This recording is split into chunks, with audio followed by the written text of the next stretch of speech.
उत्तर प्रदेश में फिर से योगी सरकार और इसके साथ साथ 4 राज्यों में भारतीय जनता पार्टी की सरकार की वापसी बहुत बड़ी जीत है, जिसका जश्न मनाने के लिए प्रधानमंत्री नरेंद्र मोदी खुद दिल्ली में अपने पार्टी मुख्यालय बस किसी भी वक्त पहुंचने वाले हैं। तैयारियां वहां हो चुकी हैं, कार्यकर्ताओं का हुजूम वहां पर मौजूद है। बाकी तमाम सीनियर नेता पार्टी के वहां पहले ही पहुंच चुके हैं, जिनमें गृह मंत्री मौजूद हैं, रक्षा मंत्री मौजूद हैं, इनके अलावा पार्टी के राष्ट्रीय अध्यक्ष भी वहां पर हैं। आइए चलते हैं पवन नारा के पास, जो कि दिल्ली मुख्यालय के अंदर ही मौजूद हैं। पवन, अब सब लोग आ चुके हैं, माना जाना चाहिए कि प्रधानमंत्री किसी भी वक्त पहुंच जाएंगे। जी बिल्कुल, कार्यकर्ताओं को बेसब्री से प्रधानमंत्री नरेंद्र मोदी का इंतजार है। 6:30 का वक्त था, उससे ज्यादा का वक्त हो गया है और अब किसी भी क्षण आ सकते हैं। मंच पे माइक लग चुका है, लाइट लग चुकी है, तस्वीर लग चुकी है और मंच उद्घोषणा हो रही है कि प्रधानमंत्री नरेंद्र मोदी कभी भी आ सकते हैं। सबकी निगाहें वहां जहां भगवा झंडा लहरा रहा है वहां है। वहीं से प्रधानमंत्री नरेंद्र मोदी का काफिला बीजेपी के मुख्यालय में पहुंचेगा और कार्यकर्ता बेसब्र होकर उनका इंतजार कर रहे हैं और घोषणा की जा रही है किसी भी क्षण वो पहुंच सकते हैं। और यहां जो लोग पहले पहुंचना शुरू हुए थे, कई घंटों से इंतजार कर रहे हैं और अब यहां कम से कम तिल रखने की जगह नहीं है, इतनी जबरदस्त भीड़ है। और मोदी मोदी के नारों के साथ प्रधानमंत्री नरेंद्र मोदी का यहां इंतजार हो रहा है। एक बार फिर वही मंच जहां से जीत के बाद प्रधानमंत्री नरेंद्र मोदी बीजेपी मुख्यालय में संबोधित करते आए हैं, आज भी वो संबोधन होना है। प्रधानमंत्री नरेंद्र मोदी 4 राज्यों में जीत और यूपी में प्रचंड जीत के बाद क्या कहेंगे, इस पर सबकी निगाहें होंगी। यकीनन, और प्रधानमंत्री का मैसेज जो होगा वो केवल उनके अपने कार्यकर्ताओं के लिए नहीं होगा, बल्कि उनके वोटर्स के लिए भी होगा। प्रधानमंत्री ये बताएंगे कि ये जीत इतनी बड़ी क्यों है, उत्तर प्रदेश में ये ऐतिहासिक जीत है, इसके क्या मायने हैं। और पवन, ये नहीं भूलना चाहिए कि 2024 के लिए भी राह जो है वो तब तक आसान नहीं हो सकती किसी भी पार्टी के लिए और बीजेपी के लिए भी, जब तक उत्तर प्रदेश की जनता का आशीर्वाद उसमें शामिल ना हो। बिल्कुल, आप देखिए 9 से ज्यादा प्रधानमंत्री उत्तर प्रदेश से आते हैं और जब मोदी जब प्रधानमंत्री के लिए आए मैदान में तो वो भी बनारस के रास्ते आए। बनारस भारतीय सांस्कृतिक राजधानी के तौर पर देखा जाता है, जहां राम मंदिर भी है, मथुरा भी है, काशी भी है और हिंदी हार्टलैंड का दिल कहा जाता है। न सिर्फ 80 सीटें यहां हैं, बल्कि यहां से हिंदी हार्टलैंड की लाइन, लेंथ और लय तय होती है।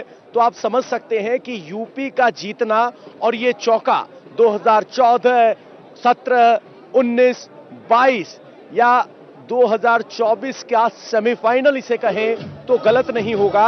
और सबसे बड़ी बात यह थी, हमें नहीं भूलना चाहिए कि ममता बनर्जी जब लखनऊ आई थी तो उन्होंने कहा था कि 2024 के लिए रास्ता यूपी के चुनाव से ही खुलेगा और अखिलेश को मजबूत करे, ऐसी अपील की थी। लेकिन वो रास्ता यूपी की जनता ने आज 10 मार्च को कम से कम बंद कर दिया है। अगले 2 साल में क्या परिस्थितियां होंगी वो तय करेंगी, लेकिन कम से कम बीजेपी, खासकर प्रधानमंत्री मोदी और योगी, जिनको वो कहते हैं कि यूपी के लिए वो उपयोगी हैं, उन्होंने जो एक स्ट्रक्चर तैयार किया है, राष्ट्रवाद, गरीबों के लिए घर, पानी, बिजली, राशन और उसके बाद पर्सनैलिटी मोदी, तो इसका जो कॉकटेल बनता है वो कॉकटेल अपना असर चौका लगा चुका है। 2024 से पहले ये नतीजे जरूर बीजेपी को आत्मविश्वास देंगे, लेकिन हमें नहीं भूलना चाहिए कि प्रधानमंत्री नरेंद्र मोदी कल ही अहमदाबाद जा रहे हैं। अहमदाबाद में उनका एक रोड शो है, यानी अगली लड़ाई के लिए तैयारी कल सुबह से शुरू है बीजेपी की। इसे ही 24/7 पॉलिटिक्स बीजेपी कहती है और अक्सर आरोप लगाती है कि जो विरोधी मोदी और योगी को कोसते हैं वो ये नहीं देखते कि वो सीजनल नहीं, 24/7 पॉलिटिशियन है, जिसका नतीजा जनता अपने वोट के जरिए थम्स अप करके दे रही है। बिल्कुल ठीक कहा पवन आपने, लेकिन सिर्फ पॉलिटिशियन होने से भी वोट नहीं मिल जाते। जब तक सरकारें काम नहीं करेंगी, लोगों को कुछ हासिल नहीं होगा, तब तक लोगों का वोट भी पार्टियों को हासिल नहीं होने जा रहा। और इन आज के चुनावों का शायद सबसे बड़ा सबक यही है। ऐसा नहीं है कि दुश्वारियां नहीं थी या इन खास तौर पर उत्तर प्रदेश में चुनौतियां सामने नहीं थी। पूरा विपक्ष जो है खड़ा था योगी आदित्यनाथ के सामने, और ये सब समझ रहे थे कि इस बार बाइपोलर फाइट होगी और जो भी वोट बीजेपी के खिलाफ जाना है वो एक खेमे में जाएगा, जो कि साफ दिखाई भी दे रहा है। बसपा मात्र 1 सीट पर लड़ाई लड़ पाई और कांग्रेस पार्टी 2 सीटों पर। बाकी तमाम वोट जो है वो समाजवादी पार्टी के पास गया, और शायद इसीलिए अखिलेश यादव इतने कॉन्फिडेंट भी थे, क्योंकि वो समझ रहे थे कि जिसकी भी नाराजगी है बीजेपी से वो उनके साथ खड़ा है। उसके बावजूद इतनी बड़ी जीत हासिल करना, कोरोना का काल इस बीच में आया, कोरोना की दुश्वारियां, कोरोना के 2 साल के पीरियड में सरकार का कोई कामकाज ना कर पाना, इस सब के बावजूद इतनी प्रचंड जीत हासिल की है। इसमें एक फैक्टर और है, और वो है विश्वास। तो इसका एक मतलब आप ये लगा सकते हैं कि आज भी लोगों को किसी नेता पर सबसे ज्यादा विश्वास है तो वो है प्रधानमंत्री मोदी, और उत्तर प्रदेश में दिल्ली में मोदी के होते हुए लखनऊ में योगी पर सबसे ज्यादा भरोसा है।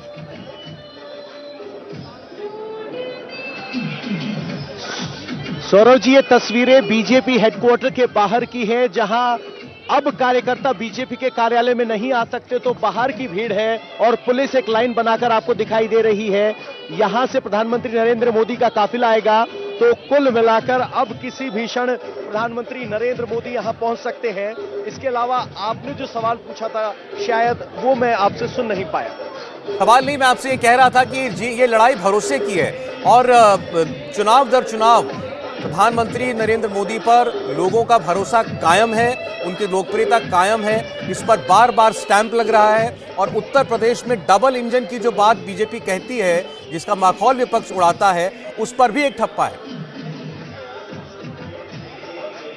जी बिल्कुल सौरभ, भरोसा तो है ही, क्योंकि जब यूपी की जनता के सामने देखा गया कि ये बाइपोलर मुकाबला है, एक तरफ अखिलेश है, एक तरफ योगी और मोदी की जोड़ी है, तो जो बाइपोलर मुकाबला अखिलेश उम्मीद कर रहे थे कि उनके लिए फायदेमंद होगा, लेकिन जब चुनने की बारी आई तो चुनाव में योगी और मोदी के सामने अखिलेश खड़े नहीं हुए। और ये भरोसा जीता है काम से, योजनाओं से। अक्सर नेता अपनी योजनाएं गिनाते हैं, बीजेपी ने भी गिनाई, लेकिन सिर्फ गिनाई नहीं, लोगों ने भरोसा जताया। एक बात और सौरभ, राशन बांटा गया तो तेल, नमक और दाल, ये 3 चीजें दी गई। शिकायत ये मिली कि तेल और दाल महंगे आइटम हैं, अगर उसमें घटतौली होती है तो उसका फायदा सीधे नहीं पहुंच पाएगा, तो तरकीब निकाली गई।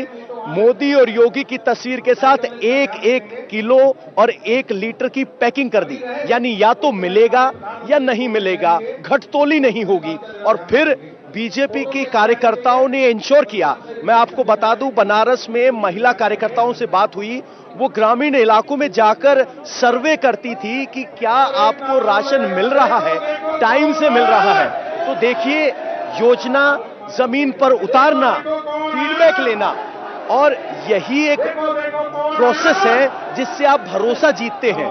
और यही चौका इस बात का प्रमाण है कि भरोसा 2014 में कायम किया, 17-19 में उसको डिलीवर किया, और अब 2022 में डिलीवर किया है। जिस कानून व्यवस्था की भाषण चुनावी नहीं था, कानून व्यवस्था जमीन पर दिखाई दी।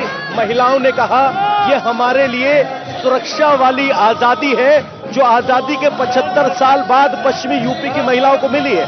तो उसका नतीजा यह है। अब आपने और हमने खूब बातें की, विधायकों के खिलाफ विरोध था, नाराजगी थी, लेकिन प्रचंड जीत, यानी सरकार योगी मोदी के नाम पर वोट है। विधायक कौन हो गए, विधायकों पर चर्चा नहीं हुई। सवाल ये रहा, मोदी योगी ठीक है, नतीजा आपके सामने। बिल्कुल ठीक कहा आपने उसका, और उसका नतीजा ये हुआ कि मायावती की बहुजन समाज पार्टी 1 सीट पर खड़ी है, कांग्रेस पार्टी 2 सीट पर खड़ी है। और कांग्रेस पार्टी का रिएक्शन जो है वो ये है कि प्रियंका गांधी ने जो बीज लगाया है उत्तर प्रदेश में, एक दिन वो वट वृक्ष बनकर उभरेगा। तो आप अनुमान लगा सकते हैं कि उसको वट वृक्ष बनने में कितना वक्त लगेगा। आज भी अगर इस बीज को खाद पानी दिया जाएगा तो 2 सीटों पर कांग्रेस सिमट कर रह गई है। 2% का वोट शेयर, 7 सीटों से घटकर 2 पर आ जाना। बहुजन समाज पार्टी का 20% 22% वोट शेयर से वही 3-4% पर सिमट जाना। 19 सीटों से 1 सीट पर आ जाना। उत्तर प्रदेश की राजनीति को पूरी तरीके से बाइपोलर बना दिया गया। आप समझ सकते हैं कि ये चुनाव कितने मायनों में ऐतिहासिक और खास था।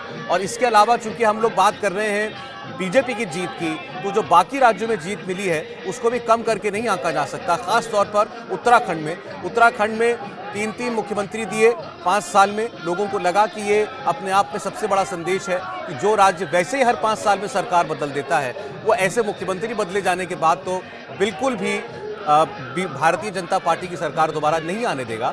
लेकिन आप देखिए 49 सीटें 70 में से जिता करके दी हैं। पिछली बार 57 सीटें थी, इस बार 49 सीटें उत्तराखंड के वोटरों ने भारतीय जनता पार्टी को दी। और इसको लेकर के भी बीजेपी के जो नेता कार्यकर्ता थे काफ़ी आश्वस्त दिखते थे। उनका कहना था कि प्रधानमंत्री नरेंद्र मोदी ने अपना एक आत्मीय रिश्ता बना लिया है उत्तराखंड के लोगों के साथ। जैसे वो बार बार केदारनाथ जाते हैं, 4 धाम जाते हैं, एक तो वो बात है। उसके अलावा उन्होंने बार बार लोगों को ये भरोसा दिया है कि उत्तराखंड उनके दिल में बसता है। तो इन तमाम चीज़ों ने उत्तराखंड के निवासियों में भी प्रधानमंत्री के प्रति जो भरोसा पैदा किया, उसी का नतीजा आप इस वक्त स्क्रीन पर देख रहे हैं। पवन, कोशिश कीजिएगा अगर वहां कुछ लोगों से बात करना आपके लिए मुमकिन हो। करंट लग गया। जाएंगे हम पवन के पास, वहां आप भीड़ देख सकते हैं। बस प्रधानमंत्री के वहां पहुंचने का इंतजार है। किसी भी वक्त प्रधानमंत्री नरेंद्र मोदी वहां पहुंचेंगे। पार्टी अध्यक्ष नड्डा वहां पहुंचे हुए हैं, गृह मंत्री भी हैं, रक्षा मंत्री भी हैं। पवन, आप कोशिश करें जरा, अगर वहां मौजूद कार्यकर्ताओं से कुछ बात हो पाए। जी सौरभ जी, कोशिश जरूर कर लेते हैं जरा बात करने की, लेकिन ये वही कार्यकर्ता मेरे आसपास है। यहाँ घूमने की इतनी संभावना नहीं है। वही कार्यकर्ता मेरे पास है, लेकिन सामने एक बार तस्वीरें जरूर दिखा सकता हूं मैं आपको, अगर मेरे कैमरामैन दिखा पाए तो। बीजेपी की गदा दिखाई देगी, कमल दिखाई देगा, भगवा झंडा दिखाई देगा, तिरंगा दिखाई देगा और कतार और भीड़ दिखाई देगी, जो प्रधानमंत्री नरेंद्र मोदी का पलक पावड़े बिछाकर इंतजार कर रहे हैं। और उस वक्त का जब प्रधानमंत्री संबोधित करेंगे, भीड़ इतनी ज्यादा है कि हमारे लिए यहां मूव करना थोड़ा सा मुश्किल है। माफी चाहेंगे आपसे कि इस वक्त हम कार्यकर्ताओं तक नहीं पहुंच पा रहे हैं।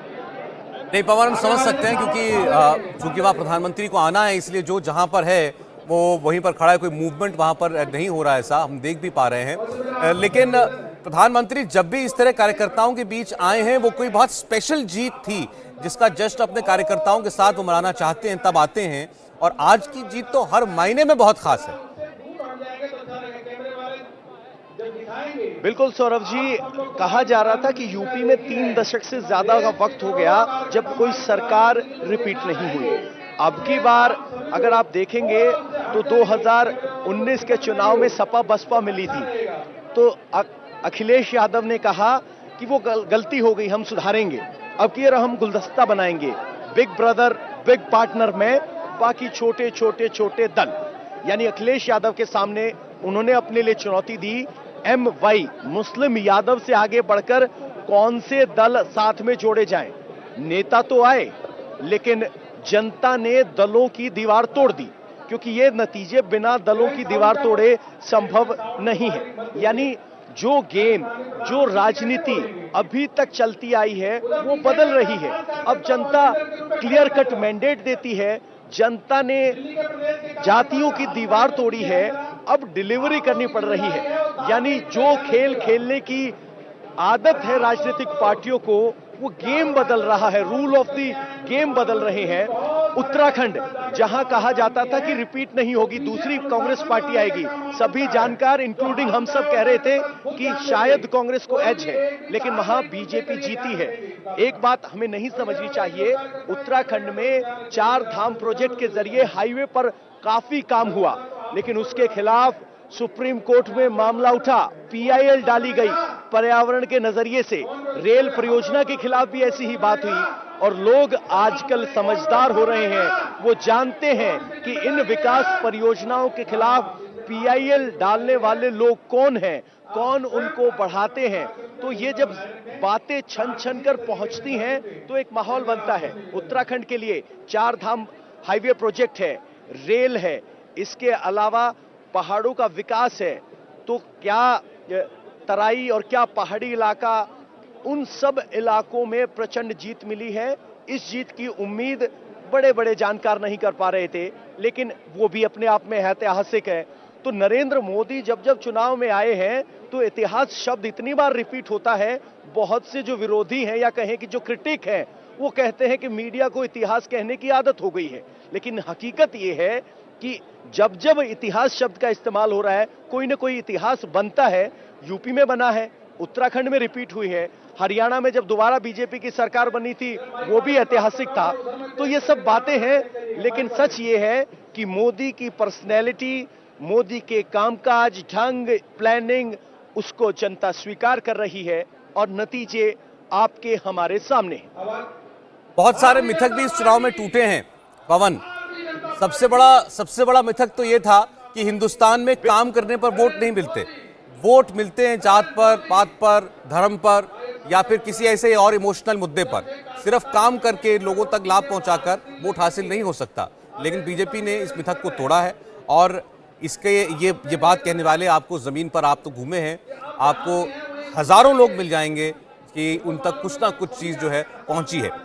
दूसरी बात कही जाती थी कि जात पात की राजनीति यूपी बिहार से कभी खत्म नहीं हो सकती, लेकिन कम से कम उत्तर प्रदेश के नतीजे ने यह बता दिया है कि इस दीवार को भेदा जा सकता है, तोड़ा जा सकता है।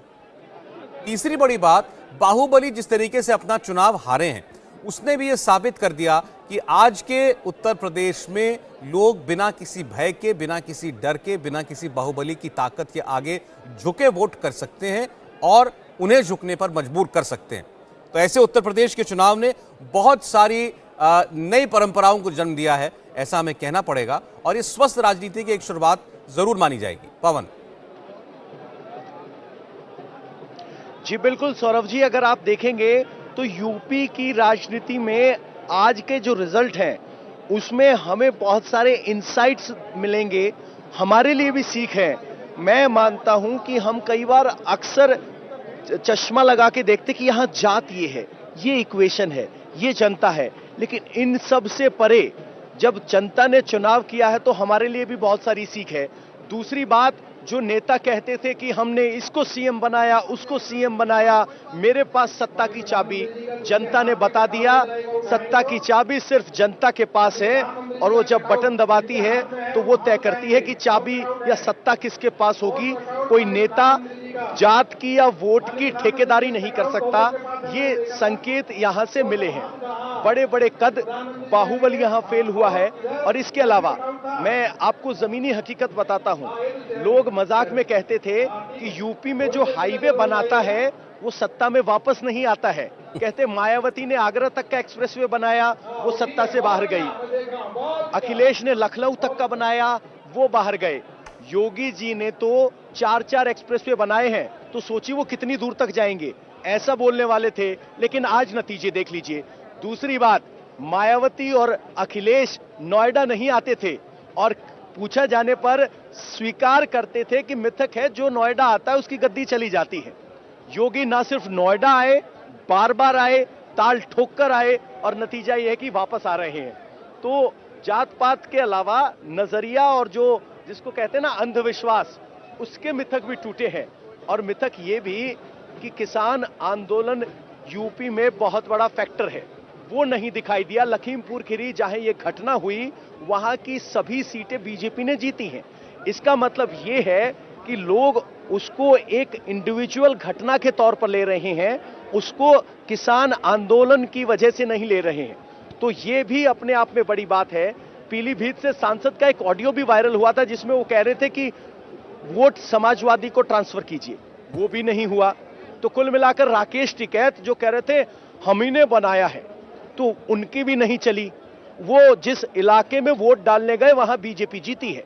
मुजफ्फरनगर जो कह रहे थे कि भाईचारा है, जाट और मुसलमान एक साथ होकर वोट करेंगे, अगर नतीजों को देखें तो 6 की 6 सीटें बीजेपी को मिली है। तो इसका मतलब क्या हम ये मान लें कि जाट और मुस्लिम भाईचारे का नतीजा है कि 6 सीट बीजेपी को मिली है? तो बहुत सारे मिथक, बहुत सारी सोच, बहुत सारी धारणाएं जो हमने पिछली पुरानी राजनीति को लेकर देखी है, बनाई हैं, वो तोड़ी हैं। एक बात और, जहां जालौन का इलाका है, जालौन, झांसी, महोबा, वो इलाका वो है जहां जालौन में काशीराम के रहते मायावती साइकिल पर प्रचार करती थी और बीएसपी को पहली सीट जालौन से मिली थी। आज 19 की 19 सीट बीजेपी के पास हैं और 2017 में भी 19 की 19 सीटें बीजेपी के पास थी। तो आप सोचिए, वहां जहां 25% दलित हैं, 35% ओबीसी है, जिनमें से सिर्फ 5% यादव हैं, वहां 19 की 19 सीट बीजेपी का जीतना कितनी बड़ी बात है। महोबा में 2016 में प्रधानमंत्री नरेंद्र मोदी ने रैली की थी। वो पहली रैली थी जब इतने पिछड़े इलाके में कोई प्रधानमंत्री रैली करने के लिए गया था। 2017 में 19 सीटें मिली, पानी की परियोजना और राशन पर काम हुआ, भुखमरी वहां की समस्या थी, उस समस्या को सुलझाया। आज देखिए, पवन, आपने बड़े अच्छे तरीके से इस आज के नतीजों को मैं कहूंगा दर्शकों के सामने रखा है।